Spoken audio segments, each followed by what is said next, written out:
Fala pessoal, sejam muito bem-vindos aqui ao Outspoken Market.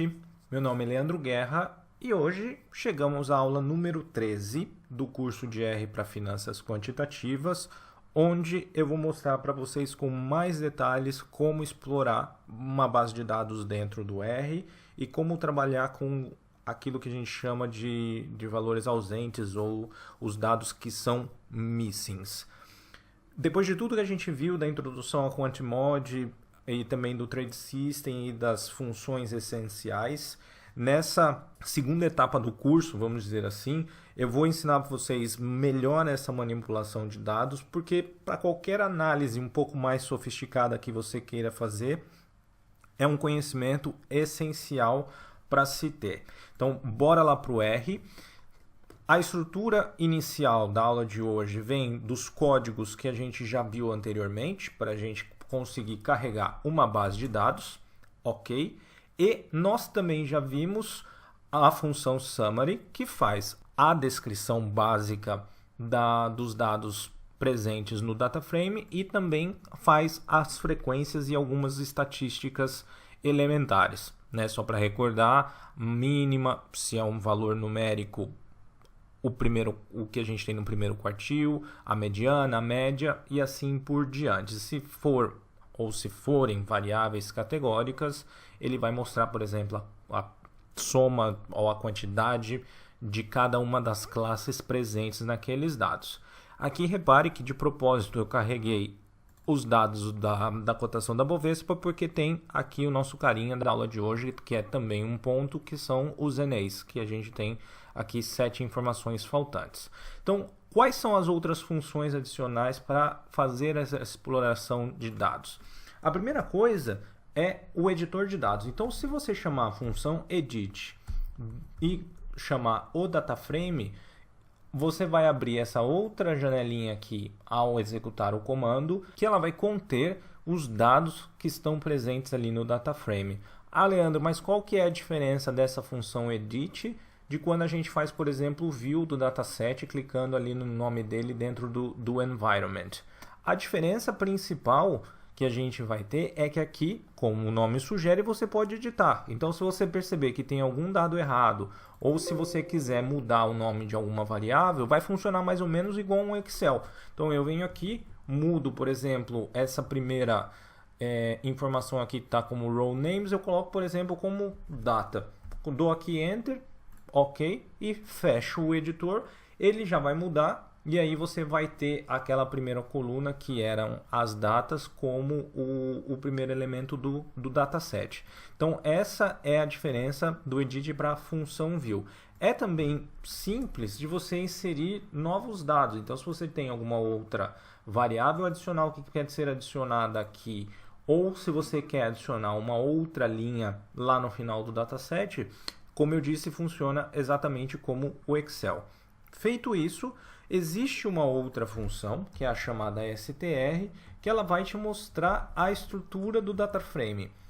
A diferença, ela vai se parecer muito com aquilo que a gente faz aqui no environment, pegando e clicando aqui nessa setinha azul. Então ela vai mostrar os dados que você tem, né, os elementos presentes, o seu tipo e aí uma primeira ideia de quais são os dados ali disponíveis. Leandro, quero saber só os dados, só o nome das informações que eu tenho ali, só as variáveis que eu tenho da data frame. Então eu vou usar a função names, que a gente também já viu, porém hoje eu quero deixar muito claro para vocês como você trabalha melhor com ela. Repare aqui, por exemplo, que a gente tem na execução do names abertura, máxima, mínima, fechamento, mas ele está seguido aqui desse BVSP. É um nome um pouco chato de você ficar digitando toda vez. Então, como que você muda?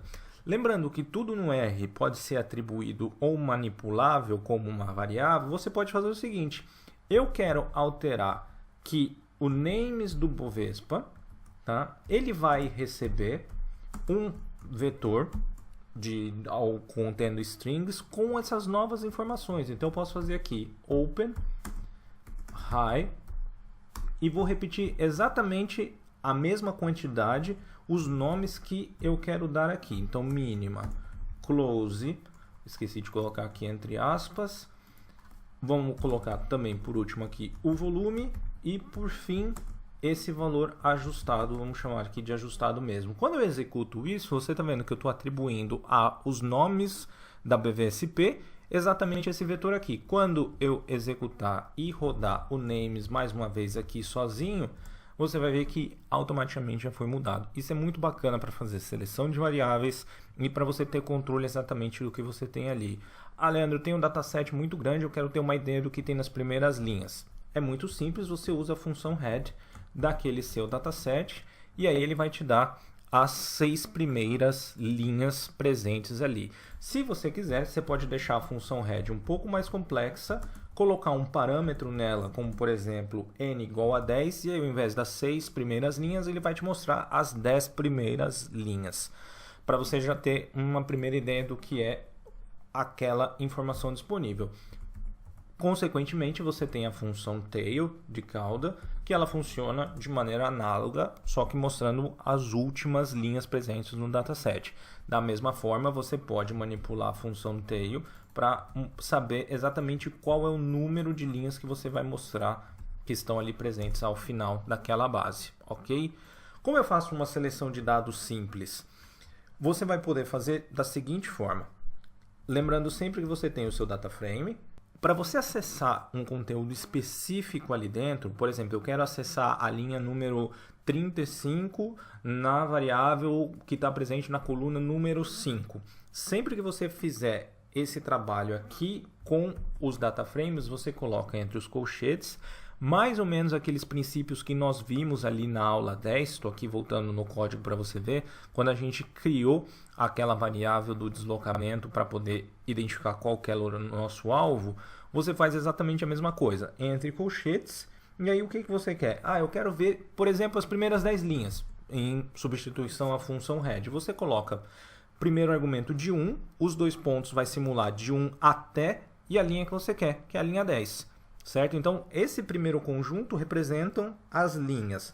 Quando você coloca a vírgula, entra as colunas. Ah, eu quero ver todas as colunas. Ok, deixa em branco. Então, você tem, lembrando, esse é o primeiro argumento representando as linhas que você quer, ou intervalo de linhas, e aqui você deixa em branco porque você quer pegar todas as colunas, mas não se esqueça da vírgula. Eu executo isso, ele me dá exatamente a mesma informação que o head 10. Porém, a flexibilidade, como eu disse, é você trabalhar isso para ver qualquer outra posição dentro ali do seu data frame. Então você pode ver, por exemplo, eu quero saber o valor presente na linha 15 e na coluna 1, 2, 3, 4, por exemplo, que é o fechamento. Então eu coloco ali 4, eu vou pegar exatamente aquela única informação do fechamento disponível. Lembrando que isso também serve. Se eu fizer a atribuição aqui e colocar um outro valor qualquer, 6666, por exemplo, e eu vou ter atribuído naquela posição, e se eu executar aquela posição novamente, eu tenho aquele dado, ok? Como que a gente vai trabalhar então para fechar a aula de hoje com os missings? A presença de missings é um pouco chata porque várias funções no R não vão ser executadas se você não fizer o tratamento adequado dessas informações faltantes. Ok? Então a primeira coisa é você entender se você tem ou não missing naquele dataset. Como que você faz isso? De uma maneira muito simples, você pode contar o seu número de missings usando a função callSums, ok? Do que? O que eu vou querer fazer? Então eu estou somando as colunas, tá? E eu vou usar a minha função para checar se é NA, is NA. Então é NA ou não é NA daquele meu data frame. Quando eu executar isso, ele vai mostrar por coluna o número de missings que você tem, que é de forma análoga àquilo que a função summary já te trazia. Leandro, quero me livrar desses NAs, porque como você mesmo falou, eles complicam a execução de determinadas funções. Você vai simplesmente fazer uma nova atribuição a uma variável qualquer, vou repetir o nome para não ficar poluindo ali o environment, e vou usar a função na.meet. Quando eu uso essa função na.meet do Bovespa, eu cancelei todos aqueles NAs. Se eu executar novamente aquela soma das colunas por colunas, eu vou ver que agora é 0. Existem outras formas de tratar os missings. Eu introduzo hoje para vocês o conceito e conforme a gente for nos exemplos práticos, eu vou dando cada vez mais detalhes. Beleza, pessoal? Muito obrigado por assistir o vídeo. Se inscreve no canal, compartilhe com seus amigos. Um grande abraço e até o próximo. Tchau, tchau.